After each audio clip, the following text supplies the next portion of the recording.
嗨，大家好，我是躺平叔。今天是2026年2月28号。这一期我们繼續聊一聊俄羅斯入侵烏克蘭，看一看烏克蘭戰場上又發生了哪些變化。今天是俄羅斯侵略烏克蘭的第1466天，也是烏克蘭進入庫爾斯克的第571天。我們先看一看這個戰場與戰線最新的一個動態。在過去的24小時俄烏戰線整體還是那個熟悉的絞肉機加拉鋸模式，但是不能不說，烏克蘭在幾個關鍵的次要方向確實打出了局部但非常扎實的反擊成果。這些成果不一定馬上能改變大勢，卻在戰術層面給俄軍制造了不小的麻煩，迫使俄方從主攻方向抽調力量回防。首先是在這個波克羅夫斯克東南叫傑爾諾維方向，這是烏軍最近取得的一個非常重要的一個小勝，而且這也是今天最值得說的烏軍的一個戰績。根據美國戰爭研究所在2月28日凌晨更新的評估報告中明確寫道，烏克蘭部隊在波克羅夫斯克東南方向繼續推進，2月27日夜至28日凌晨已經清理了傑爾諾維村以南多個俄軍據點，並開始向俄軍第3道防線外圍滲透。烏軍第425獨立突擊團在廢墟中主動清掃，俄軍被迫從該方向抽調至少一個摩托化步兵營回防，導致頓涅茨克方向進攻強度下降約 15%。這個戰爭研究所同一份報告還指出俄軍在過去3周內至少損失了4個月以來深入烏克蘭控制區的滲透成果，辛辛苦苦忙了4個月，死了那麼多人，結果俄軍這個被烏軍打了個措手不及，辛苦白忙。地圖上可以清晰看到，俄軍原本在傑爾諾維以東建立的幾個小型突出部已經被壓縮或抹平。烏克蘭國防部27日晚發布的視頻顯示，第425團士兵在傑爾諾維村南部的建築群中進行巷戰清掃，畫面裡有俄軍 T72B3 坦克殘骸、被燒毀的 BMP 步兵戰車以及多具俄軍屍體。烏方宣稱在該村及其周邊繳獲了俄軍3門榴彈炮、2輛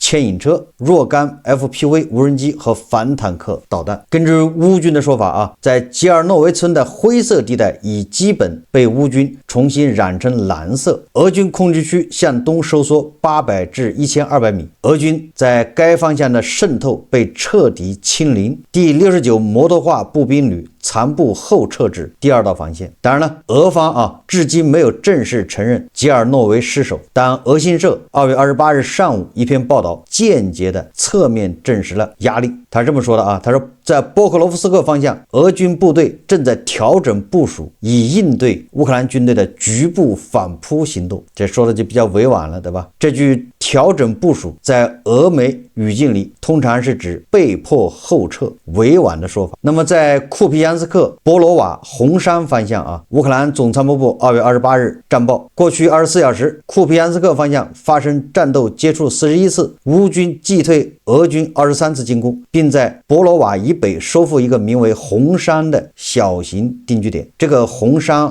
其實是一個只有幾棟房子的農莊，但它是烏軍在灰色地帶向北推進的一個橋頭堡。收復它意味着烏軍重新掌握了波羅瓦以北約 1.5 公里的控制權，直接威脅俄軍從庫皮揚斯克方向叫斯瓦托維方向的側翼補給線。那麼法廣中文網2月28日報道說，烏克蘭軍隊在庫皮揚斯克至斯瓦托維一線成功破壞俄軍一座野戰彈藥庫，引發連續爆炸，俄方損失至少6輛裝甲車和大量彈藥。爆炸持續約40分鐘，現場濃煙滾滾，這也是烏軍的戰績之一該報道附有烏克蘭無人機拍攝的航拍畫面，顯示彈藥庫爆炸後形成的巨大火球和蘑菇雲。俄方至今未承認該彈藥庫被毀，但俄羅斯電報頻道在2月28日中午發帖承認後方補給點遭受嚴重損失。那麼在庫爾斯克方向的持續固守與小規模反擊。德國之聲中文網2月28日報道說，俄羅斯國防部27日聲稱已完全收復庫爾斯克地區最後幾個村莊，但烏克蘭總參謀部立即否認，稱烏軍仍在蘇賈以北5公里處固守，並於27日晚成功摧毀俄軍一座跨越邊境的浮橋，切斷俄軍一個後勤補給通道。這條浮橋破壞非常關鍵，蘇賈以北的俄軍補給主要依賴這條浮橋，一旦被毀，俄軍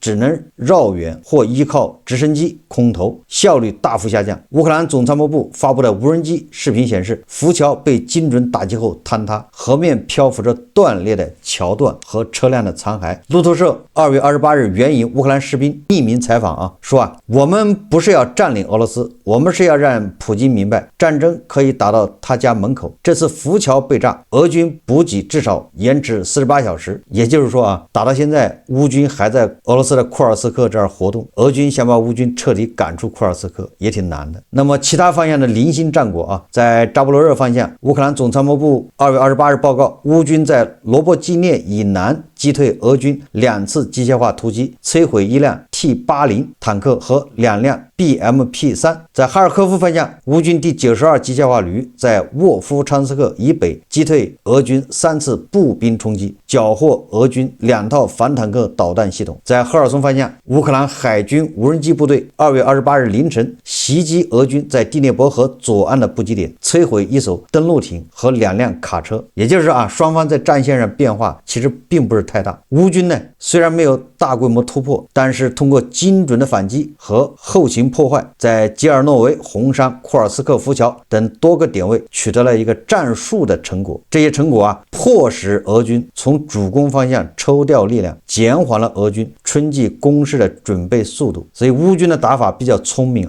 也很清晰，不求大面積推進，而是專挑俄軍兵力分散、補給線拉長的地方下手，出其不意，收復灰色地带，破壞後勤，逼俄軍回防。那顯然這招效果很明顯，這都是小勝那麼雙方對纵深戰略目標的轟炸，那也是一刻沒停止縱深打擊依然是雙方互相捅刀子的主戰場。過去24小時，轟炸密度再次上升，雙方把能源、後勤和軍工設施作為首要目標。烏克蘭對俄羅斯的縱深打擊這個烏克蘭空軍2月28日晨間報道說，夜間使用自產長程無人機對俄羅斯境內多處目標實施打擊，包括薩馬拉州2處天然氣加工設施、一座尼西油穩定廠，以及斯摩棱斯克州多罗戈布日化工厂的硝酸銨倉庫。路透社2月28日報道，烏克蘭無人機再次襲擊俄羅斯境內油氣設施，這是本月第3次針對薩馬拉地區的能源目標。俄方承認涅夫傑戈爾斯克天然氣發電廠受損嚴重，電力供應中斷，影響周邊3座城鎮。塔斯社2月28日間接證實，多羅戈布日化工廠被襲擊。斯摩棱斯克州多羅戈布日市一處工業設施發生火災，初步判斷為外部無人飛行器襲擊所致。這是含蓄的承認了這化工廠被炸了。莫斯科時報2月28日補充說，該廠是俄軍彈藥生產的重要原料供應點，此次打擊導致至少2個月內硝酸銨供應短缺，這個影響俄軍的這個彈藥了那麼俄羅斯對烏克蘭的縱深打擊呢，也沒閒着俄羅斯國防部2月28日通報，2月28日凌晨對烏克蘭軍事和能源設施實施大規模導彈無人機打擊，使用巡航導彈、彈道導彈和自殺無人機超過320枚。烏克蘭空軍攔截數據，攔截率約76%，擊落248架沙赫德無人機、29枚巡航導彈、4枚彈道導彈，任由約40枚彈藥突破防空網，也就是至少有40枚彈藥是爆炸了，炸中目標。受損最嚴重的仍是能源基礎設施。烏克蘭最大的私营能源公司2月28日通報說，奧德薩州一座大型變電站被直接命中，45%的变壓器被摧毀，導致超過30萬用戶斷電，預計修復需要10到14天。這肯定是那個彈道導彈打中的烏克蘭國家能源公司通報第聶伯罗彼得羅夫斯克州、波尔塔瓦州、哈爾科夫州多處變電站和輸電線路受損，超過50萬用戶處於斷電或限電狀態。也俄羅斯對烏克蘭的這個能源打擊還是非常厲害的那麼澤連斯基發表視頻講話，他說俄羅斯再次選擇在最寒冷的日子打擊我們的能源設施，這不是軍事行動，這是針對平民的恐怖主義。所以過去24小時俄烏雙方對縱深目標互炸的密度非常高。烏克蘭重點打擊俄能源和軍工原料，而俄羅斯是重點打擊烏電力系統，雙方都在賭對方後方先崩潰。這就是戰線上和雙方互相轟炸的一些情況，看誰扛揍啊。現在就是拼消耗，那既然消耗的話，那就離不開國際援助啊。所以我們看一看國際社會對烏克蘭的援助以及外交支持。这個說實話啊，這個國際援助節奏啊比2025年有所放緩，但仍在持續，並且啊越來越捲向長期的工業合作、能源修復和增加烏克蘭的談判籌碼。也就是現在啊，這個歐洲國家援助烏克蘭已經發生變化，就是更加注重烏克蘭的自身造血能力，不是光給武器就算了。那麼英國的動作是最大的啊。英國金融時報2月28日報道說，英國國防部確認，在烏克蘭境內啟動的首家烏克蘭無人機生產工廠已正式投入運營。該廠啊由這個烏克蘭一家公司運營，年產能預計達到2000架以上，主要生產長程偵察與打擊無人機，就是遠程無人機啊。你看看，這是英國人在烏克蘭境內生產無人機，遠程无人机。那麼英國的新的援助包括2000萬英鎊支持烏克蘭能源基礎設施修復，570萬英鎊人道主義援助，3000萬英鎊用於司法體系重建，培訓烏克蘭陸軍航空兵教官。那美國方面呢，特朗普政府繼續扮演調解人的角色。紐約時報2月28日報道說，美國國務院表示，下輪美烏俄三方會談可能3月初在阿布扎比舉行，重點討論經濟重建、安全保障和停火路線圖。美國國務卿盧比奧2月28日在記者會上說美國不向俄羅斯出售武器，也不制裁烏克蘭，我們唯一能讓雙方坐下來的國家。這個盧比奧說的比較含糊啊，那他的意思就是底線啊，就是萬一談崩了，美國如果從這個俄烏戰爭中抽身的話，他的底線就是不會給俄羅斯出售武器的，也不會制裁烏克蘭。你要反過來理解啊，那就是說他可能制裁俄羅斯還是不變的，給烏克蘭賣武器也不變，就這麼理解啊。美國批准向烏克蘭出售一批愛國者防空導彈補充彈藥，這是特朗普上台後首次對烏軍售。從盧比奧這個話來看，特朗普恐怕已經做好了啊，就是斡旋失敗的準備，實在不行就撤吧，免得丟人現眼。也可能啊，烏克蘭和俄羅斯、歐洲都不听他的嘛，無能為力了。盧比奧這個話實際上就是打預防針。當然了，歐盟內部啊出現裂痕，當然了，他這裂痕是一直就在的啊，不是今天才有。主要是匈牙利總理鄂爾班向澤連斯基發出公開信，要求立即恢復友誼輸油管道輸油，並指責基輔奉行反匈牙利政策。匈牙利繼續阻撓歐盟對俄新一輪制裁和對烏900億歐元貸款計劃。雖然啊，匈牙利的阻撓恐怕是無濟於事，但是確實阻擋了啊歐盟的這個進程。對此啊，波蘭外長希克爾斯基在議會演講中表示，歐盟已向烏克蘭提供近2000億歐元援助，若俄羅斯進攻北約的東翼，防禦成本將高達1.2萬億歐元。也就是說，你如期到時候準備花1.2萬億歐元，你不如現在多支持烏克蘭，這是最節約成本的。這個以色列現在啊越來越立場鮮明了，大家知道吧？俄羅斯侵略烏克蘭這4年來，以色列一直是比較摇擺的，在俄羅斯侵略烏克蘭這事情上面啊，它不像加拿大，也不像澳大利亞，对吧？也不像歐洲國家，它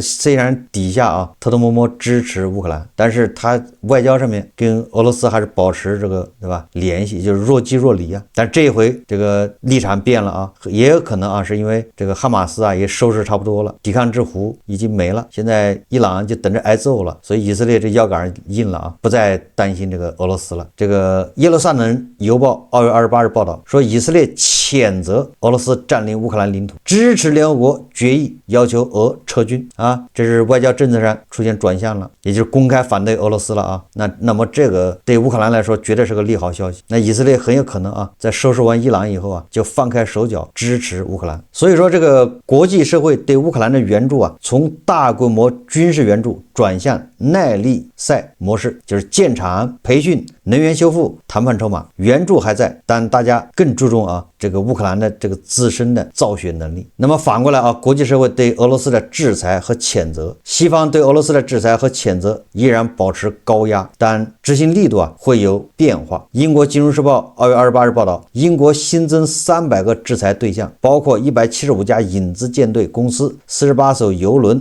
49家為俄軍工供供應零部件的企業以及多家核能領域的機構。德國之聲2月28日報道，歐盟外交與安全政策高級代表卡拉斯被指在俄羅斯和以色列問題上的雙標。歐洲議會議員批評其只看見兄弟眼中的刺，卻看不見自己眼中的梁木。什麼意思呢？就是有人指責卡拉斯啊，你天天批評俄羅斯，要打擊俄羅斯，但是对以色列呢，你是睁一只眼闭一只眼，就这意思。美国 CNN 2月27日報道說，美國國務卿盧比奧重申，美國將繼續施壓俄羅斯，但不會對烏克蘭實施制裁。這是我們剛才說的，並且美國推動 G7 討論將俄被凍結資產的收益永久運入烏克蘭重建。關於這個俄羅斯凍結資產啊，歐盟到現在還是停步不前，還不如美國人的吧？美國人還在往前推動，這也說明歐盟啊這個做事確實比較慢，內部協調這個阻力大。聯合國大會2月27日通過決議，譴責俄羅斯繼續佔領烏克蘭領土，要求俄軍立即無條件撤出。決議以141票贊成、7票反對、32票棄權獲得通過，大國選擇棄權。我們再看看俄羅斯國內啊面臨的經濟壓力、政治壓力。俄羅斯国内現在是叫經濟、政治、外交三重壓力疊加，內部矛盾越來越大。經濟方面的壓力啊，俄羅斯央行2月27日數據顯示，2026年1月通脹率達到了 9.8%， 盧布對美元匯率跌破105，能源出口收入因折扣和制裁大幅縮水。中國進口俄羅斯原油折扣擴大至每桶12至17美元，也就是失去了印度这個客戶之後啊，他往大國賣石油，那只能是越來越便宜。俄羅斯央行不得不繼續加息至 21%， 企業貸款成本高企。2020年國防開支佔 GDP 的 8%， 連續3年超過教育、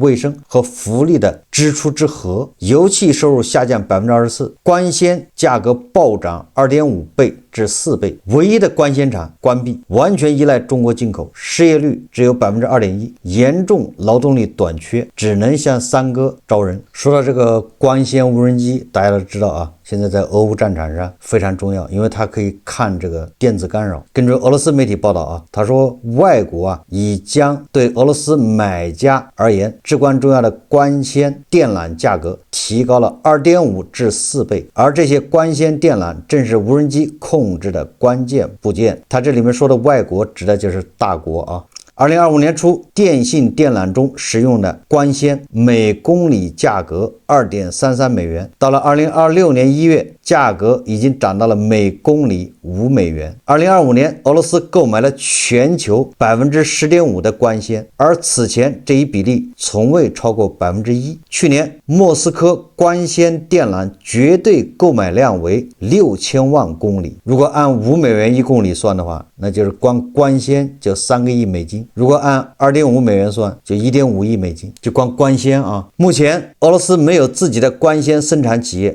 唯一的光纖企業位於薩蘭斯克的光纖系統公司，在2025年4月至5月的一系列無人機襲擊後關閉，炸沒了。說這個什麼意思呢？就是俄羅斯啊，它現在在失血。你在打仗，你求別人，你賣給別人的東西要便宜，要不別人不買，对吧？你賣的石油每桶就要便宜17美元，哎，你從人家買的東西要貴，要不人家不賣，所以從 2.5 美元漲到5美元，價格翻倍，還要漲。你說這個俄羅斯它不在失血嗎？這麼打下去它扛得住嗎？這光是光纖這一塊，對不對？還其他的都一樣啊。在政治壓力方面，普京不得不頻繁秀肌肉。2月28日，普京向特種作戰部隊祝賀節日，強調你們在敵後行動中英勇果斷。同日，指示政府吸引前線軍人參與無人機研發。9月1日前制定無人機技術標準。國家杜馬通過法案，允許外國戰士免於本國刑事引渡，以吸引外國人參軍。長期拘留新規要求外國人同意服役1年才能獲得居留權。連胡一進老師啊對此都是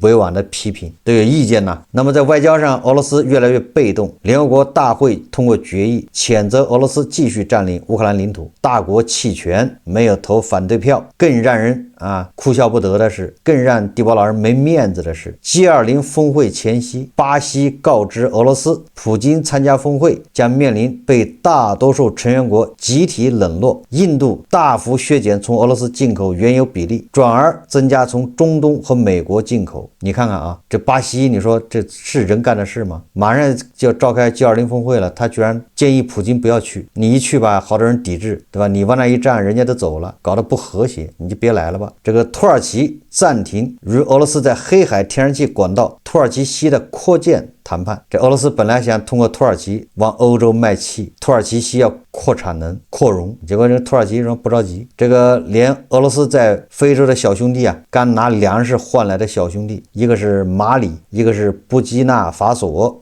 這兩個也開始背刺俄羅斯了，也開始跟法國和歐盟秘密接觸。非洲多國領導人私下表示，俄羅斯在烏克蘭戰場的消耗讓他們對俄非合作長期可靠性產生懷疑。莫斯科時報評論，俄羅斯的外交朋友圈越來越小，剩下的多是需要俄羅斯軍火或能源的國家，一旦這些需求減弱，俄羅斯將徹底失去全球影響力。所以說俄羅斯現在是經濟被掐脖子，兵源靠外國人，後方靠撤成表忠，政治靠普京個人秀，內部壓力已經傳導到前線，士氣和補給都在下滑。更扎心的是，俄羅斯在國際地位上也是越来越被動，外交空間被壓縮的幾乎只剩反西方朋友圈那幾個人，也就是所謂的正義聯盟。這個仗打了1466天，俄羅斯當初定的所有核心戰略目標幾乎全部落空，付出的代價是傷筋動骨，影響國運。這個還算輕的為什麼呢？根據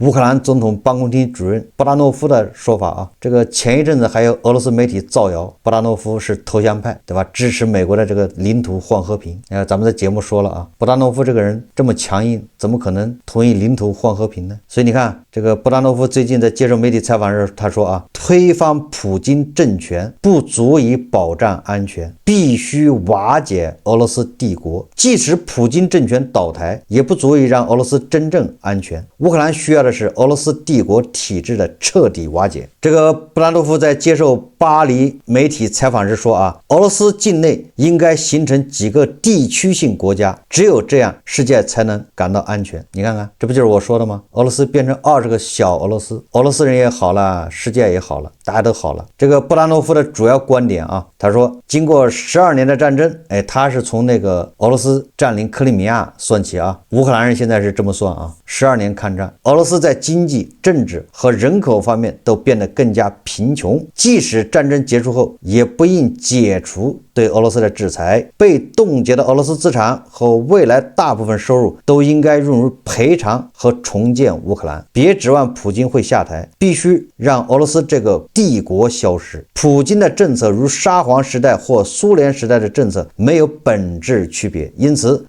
不應指望俄羅斯會因內部因素而改變。俄羅斯內部問題堆積如山，他無法擊敗烏克蘭，因此是時候結束戰爭了。但俄羅斯領導層是否明白這一點還不確定。布拉諾夫他還強調一點，他說我沒有聽說美國為結束戰爭設定了任何具體的最後期限。大家也知道吧，烏克蘭談判小組的組長或者是副組長是布拉諾夫，對吧？你這個一個是烏梅羅夫嘛，那你說他這個時候接受法國媒體採訪講這樣的話，那是什麼意思？他是談判小組的組長，那聽說他的言論是不是反映了烏克蘭在關於結束戰爭和未來安全架構這方面的立場？可以說是強硬的不能再強硬了，就是要肢解俄羅斯那肢解俄羅斯怎麼肢解？那就耗接着往下耗，對吧？這個等到光纖價格漲到10美元一公里，對吧？石油價格又得跌，地主家也經不住這麼耗好，這期節目咱們就聊到這裡，感謝大家收看。如果喜歡我的節目，歡迎訂閱轉發，也可以在下方留言評論，謝謝大家。